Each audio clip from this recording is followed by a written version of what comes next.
myself out. I am afraid of... I'm terrified and paralyzed by... I am deathly afraid of... Welcome to the Sum of All Fears podcast with your host, me, Ryan Perio.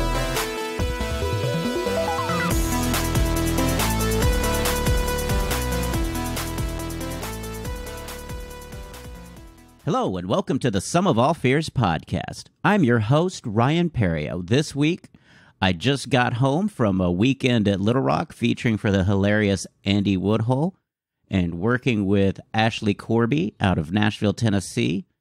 We did a weekend at the Looney Bin in Little Rock, Arkansas. It was a very fun time. I had a great fun and look forward to doing the Looney Bins again in the near future.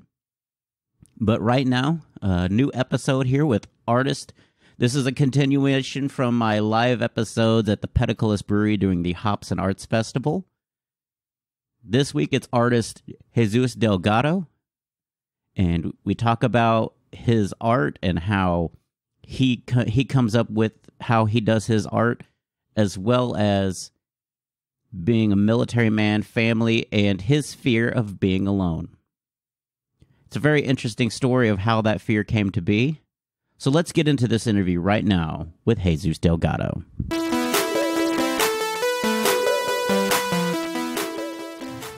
All right, my next guest is artist Jesus Delgado. Jesus, how you doing today? I'm doing good. How about yourself? I am doing great. Like at first, I was a little nervous because I was afraid, because this is my first live show. And so I'm like, technology-wise, like, did I bring the right stuff? Did I bring batteries? God forbid, like everything just, my fear was plugging everything in, have it work for 5 minutes, and then something happened that I can't fix. Yeah. And then you'd be like, oh man, what am I going to do? What am I going to do? But I get it. We got this working thanks to Oscar, who will be future guest here just momentarily. Jesus, you're an artist here. How long have you been doing? Since 2017. And what kind of paintings do you do? I do acrylic painting. Okay. Yeah, I started with pencils. I just do that in high school, but actual paint, 2017. Okay. So what would you consider your style to be? I'm not a realistic kind of painting. I don't do abstract. I can't relate to it. My brain doesn't work that way. That's totally fine. That's why that's what makes art so great, is we can all be, it's like comedy. Like, we can all see the same situation and pick out the obscure one thing, but everybody's obscurity is just totally different. Correct. Like, drive-through, some people will talk about how long it takes. Other people will talk about what the food looks like in the bag. There's just, everybody has a different visual representation of that moment. Yeah, I'm more of how I want to eat it already. Yeah. Keep going. Yes. Same here. I am a eat in the car, give me extra napkins kind of person. And hot sauce. Don't forget the hot sauce. So what is your fast food of choice? But I really don't have one. I could go to Jack in the Box, get some tacos, and I'll be okay. Okay. Now my wife, on the other hand, she'll have to have either Grimaldi's. I don't know if you ever had that pizza. Yeah. But she's like the fancy one. I'm just feed me. I don't care. Like, I'm Fuel City personally. Well, I'm prior military, so okay. I'm used to eating MREs. I'm used to eating stuff that people don't know about. So it's like, I could eat crackers with peanut butter and I'll be all right. Yeah. I actually had a guy from military. He does a military podcast, Following 360, Mario, and he talked about like MREs, and like they're like, for people that don't know MRE food, he definitely knows because he's a Marine. Same here. And so MREs are like 2,000 calories or something. Like, it's supposed to survive you a week. It's not supposed to be like, it's not a meal pack like you just open it like a TV dinner. Oh yeah, it's not like that, no. But people will think that's a meal substitute. Like, no, it's a week meal substitute. Like, that is a you're on your own for 7 days, figure it out meal. And then some of them are not that great. So if you don't get the cheese or the jalapeno cheese, if you don't get that, oh man, you're stuck. Jalapeno cheese. I don't know if I want to be out 7 days with jalapeno cheese. That's just me. I'm telling you, it makes a gourmet meal. Okay. If you're lost in the military, guys, you heard it here. The MRE to get is jalapeno cheese. Whoever makes that, your production. Get the beef stew. You got to get the beef stew, put the jalapeno cheese, then crump up the crackers and put them inside, and put the Tabasco on it. Yeah, Tabasco. You got to put Tabasco on it. Do they come with Tabasco in the military? Yes, Like they give you Tabasco? Yes. Mm-hmm. Okay. That doesn't seem productive. Like, how can you get that out of that time? Like, I can't get it out of the bottle they normally serve. Like, it is... Hey, like, it'll come out. You're hungry enough, it'll come out. That's what I'm saying. Like, you just break like a capsule? Like, you just snap it in half and... God, I can't even imagine a tiny Tabasco. That just sounds frustrating. It's not really. But so you started pencil drawing, then you came to what you do now with the acrylic. Acrylic, yeah. So what have you felt like you've learned from going to acrylic? Like what kind of feelings is that kind of? Is it just kind of a calm? Is it a getaway from the wife, everything else going on? Or? Okay.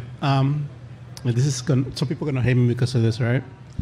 But I'm not that type of artist. Okay. I'm not the touchy-feely artist. Like, I was feeling this when I was painting this. It's not like that. It's more of I see an image in my head, and I just want to paint it. That's it. There's no anger. There's no nothing like that. I just didn't know if it was just a way for you to just, like, have your own space, like to not listen to somebody else talk or just to kind of be in a quiet room. Well, it does help. Like, if you have PTSD and stuff like that, it does help you, but... I'm not that artist. You know? Okay. I'm not the touchy-feely artist. That's good. And I'm not touchy-feely either. That's my teacher. That's your teacher. Oh, hello. Well, thank you. Not she was my English teacher, actually. Because like I said, I came from Mexico. My family came from Mexico. So my first 12 years, I lived in Mexico. So when I moved back to the States, she taught me English. Okay, like writing and speaking, or just speaking? Speaking and writing, yeah, pretty much everything. It was the ESL classes. So, well, thank you. You've done it. Your pupil here is doing wonders here, and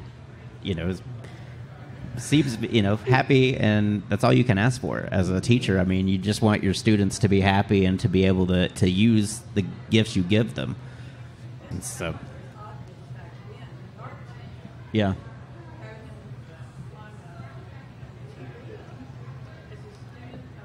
Yeah, Student of the Week. It was for Telemundo. It was They had like they had the TV cameras come over, and I had a drawing that went to a contest. I think I got second place that time. I don't remember exactly, but that's awesome. It was pretty awesome. So where in Mexico did you grow up? Saltillo, Coahuila, which is for everybody about an hour from Monterrey. Okay, yeah. So Monterrey area. Okay. Yeah. How do you feel like that differed, like lifestyle wise, differ between there and America? Because very different. The dynamic of being there to here is just day and night. Yeah. Everybody here is about fast food and things like that. Over there, we were worrying about eating. Yeah. So you were just worried about food. It's totally just different. Food. Totally different thing. Yeah. So that's why I'm easy as far as food. Give me whatever, I'll eat it. One of my comedy friends, she grew up in Guadalajara, and so her family, her mom and dad migrated here first, and she was left with her grandparents. So you may have a similar situation where you're kind of left with grandparents, and they're pretty much like the matriarch. It's way more of a hierarchy, I feel like, family-wise. Like your grandmother. Yes, they're like the leaders of the family. Yes, it is. They are in control, and correct, you are at their mercy. Sometimes it's good, sometimes not so much, but that's just the life of being with a grandparent, and that's true. You build these strong bonds, and so my dad's side of the family was like that. My grandmother kind of ruled the roost. We stayed at her house as long as she was able to cook, and she did not eat other people's cooking. I don't know how your grandparents are. Like, if you take them food that they don't know where it came from, they are. Well, it all depends. Depends on who was cooking it. If it was my mom cooking for them, they'll eat it. But if it was somebody else cooking, like, no, I'm cooking.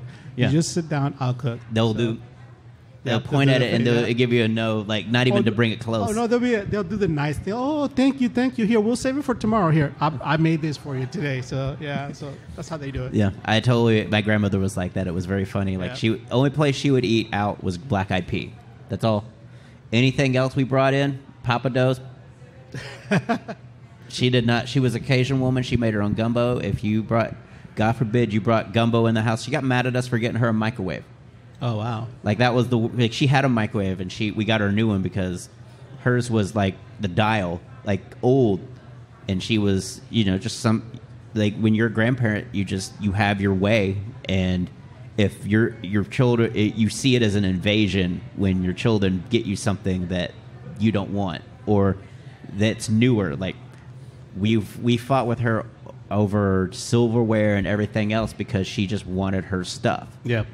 And so I totally get the whole growing up in there. So you have an interesting fear here about being alone. Yeah, like I was trying to explain to you earlier, it was more about being left alone, I guess, if you want to say it.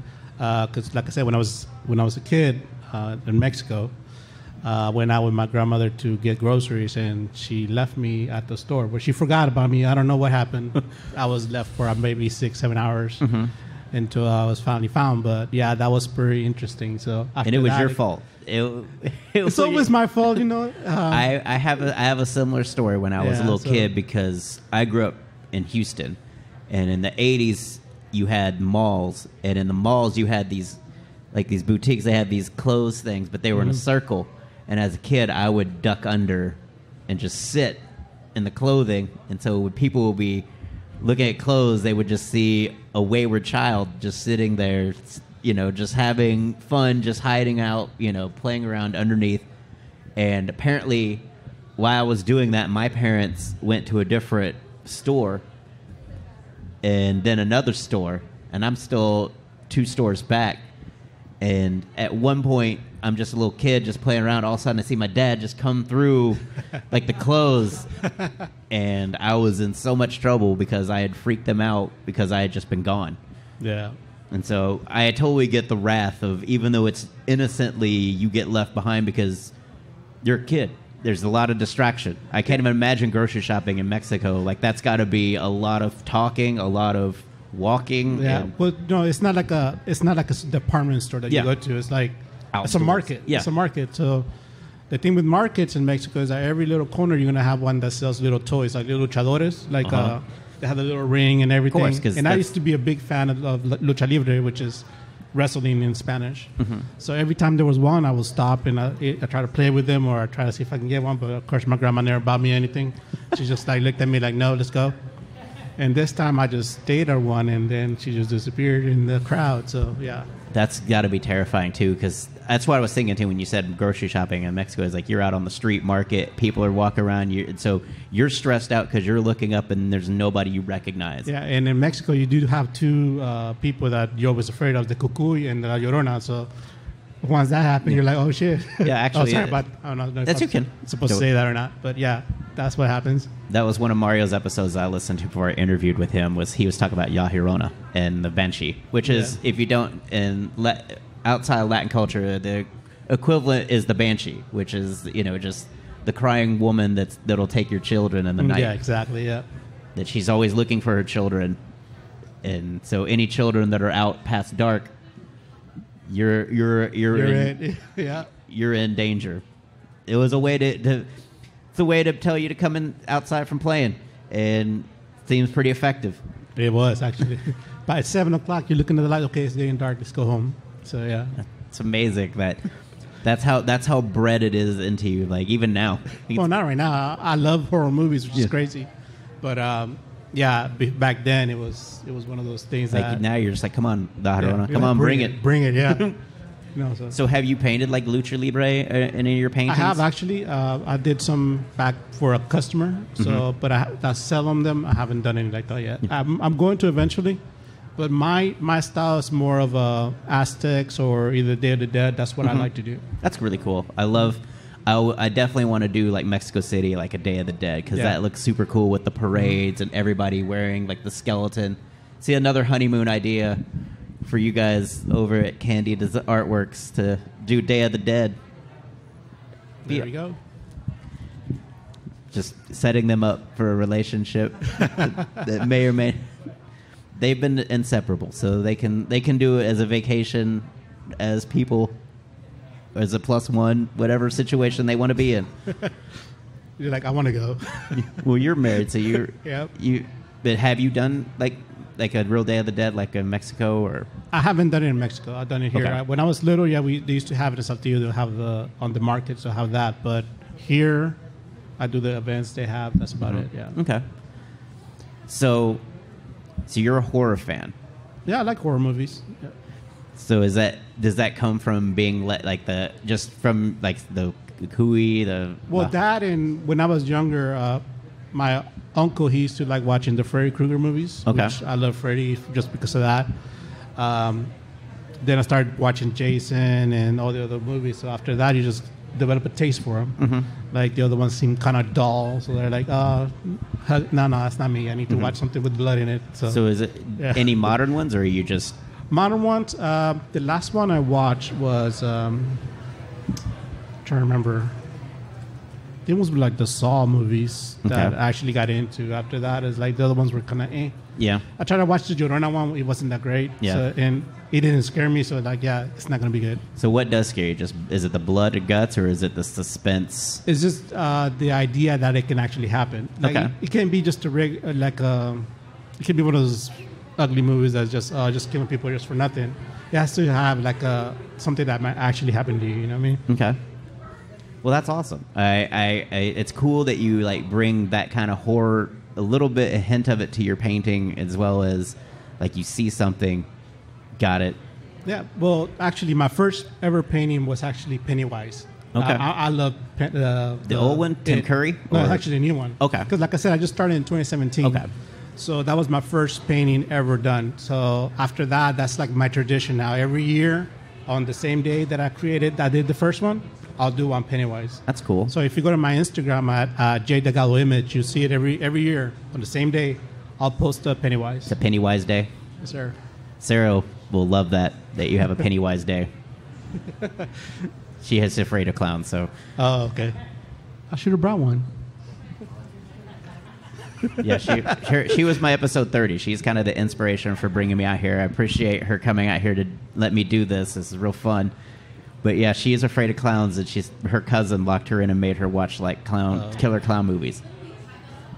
Tied us up. See, and it's not afraid of being tied up. It's just the clown. See, she could have been tied up and watched something else, and they would have been told like Winnie the Pooh or something else. Been just afraid of Winnie the Pooh, which I'm kind of afraid of Winnie the Pooh, like that whole thing, because it's like, is he okay? Is Christopher Robin just like you got to think like he's thinking all this up for this long, like he's pretty old, and he's thinking of himself outside of it, like he's not there with them. He's thinking they're doing this away from him. So like, how terrible do you think you are as a kid that when you're not there, they're having the time of their lives? Totally, Pooh, Piglet, Tigger are just killing it, and then you come and they're just this, like the whole time. They go. It's like Michigan J. Frog. Like they just only perform when you're not there. But that's just my weird thought about it. But back to your being alone. So how's that manifest itself now? Do you still do you like to have people with you? Like, you like to be accompanied with friends? If you're by yourself? Well, I'm a very social person. I like to talk to people. I like to be around people sometimes. But like, it was mostly with my family. Like whenever they have to do something, like with my wife and my kids, they have to go to the doctor. So like maybe like last week, my father-in-law is really ill right now, so she had to take him to appointments and everything. Right, my son had to go to school because he's doing the what's it called, STAR testing. Yeah. So he had to go, and then the little one, he went with her. So I was at the house by myself. So, I mean, I'm not a scary cat, but I was like, I was uneasy the whole time. It's FOMO. Yeah, I was uneasy the whole time. I was like, I was working, but I was still like, like it weirded me out not being around them. So an empty house, and as a parent, that's a huge fear for a parent too, because one of my friends, she has a kid, and when she ships him off to baby daddy, now it's an empty house, and you're just there with you, and it doesn't feel right. Yeah, there you go, something like that. So I thank you for doing this. Now, Jesus, where can people find you on social media? I think you said J Delgado. Yes, I'm on Facebook and Instagram. I have the J Delgado image. You can find me there. Also, I have Twitter. I just started a Twitter. I haven't really posted much there, but it's also going to be J Delgado image. Okay. Well, give it up for Jesus Delgado, ladies and gentlemen. Thank you. Thank you.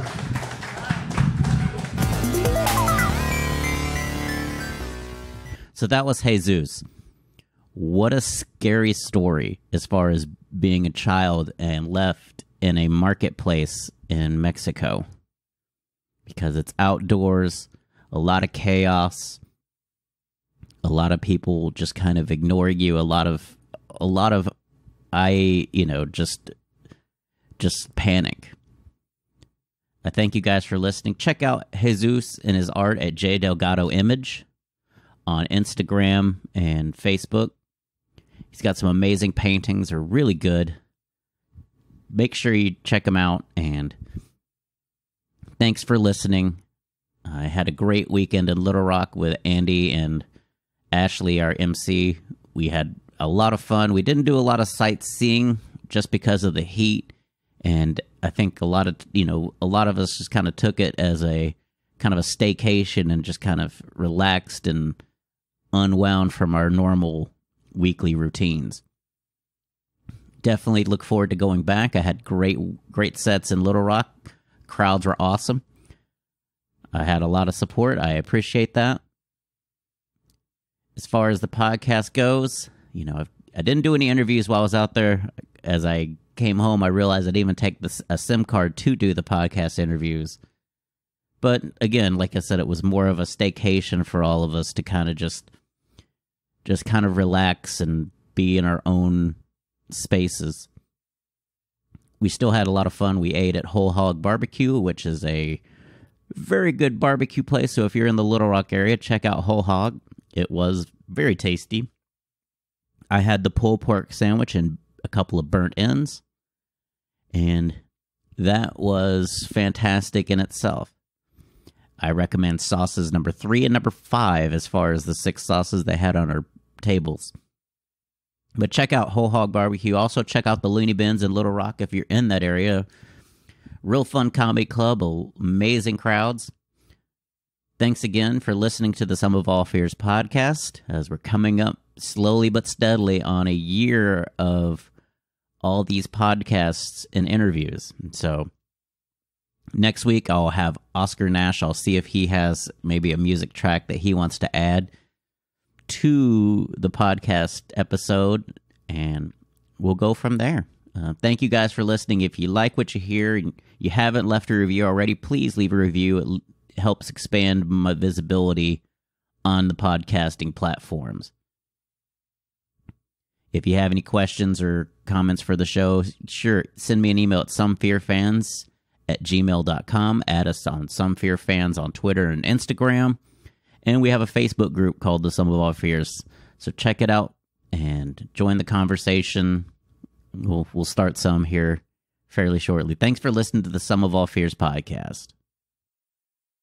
And now some thank yous for the folks that make this show possible. Thanks to Barry Whitewater for my art and graphics. You can follow him on Instagram at bwhiteh2o. Get it? H2O like water. You can also follow him on Facebook, Music. A huge thank you to Gunnar Olsen for the wonderful music provided for this podcast. You can follow him on Instagram at gunbuns, that's GUNBUNS, as well as his website, gunnarolsen.net. Check out some of the samples that he has recorded. They're amazing. He's an amazing percussionist. If you want to follow the show, we've got a Facebook group, Sum of All Fears. Instagram, Twitter, you can find us at Some Fear Fans. If you have some feedback for the show, email me at somefearfans, SOMEFEARFANS @gmail.com. I'll be happy to take those into consideration. Also, if you'd like to be a guest, email me at somefearfans@gmail.com. We can try to iron out some details and get that settled in. Give us some feedback. If on Apple, Google, Spotify, or wherever you listen to podcasts, leave a review. It makes the show bigger, and it's not going anywhere. I'm going to record as many shows as I possibly can. If you want to follow me on social media, I am at Ryan Perio. It's RyanPerio on all social media platforms. You can follow me there, and you can check me out at ryanperio.com, my website. I'll try to list upcoming shows there as well. It's been kind of spotty because as soon as I set it up, that's when the pandemic happened. and everything's kind of just in a holding pattern. Thanks again for listening to the Sum of All Fears podcast. Next week, we'll have another guest with another fear. Thanks for listening.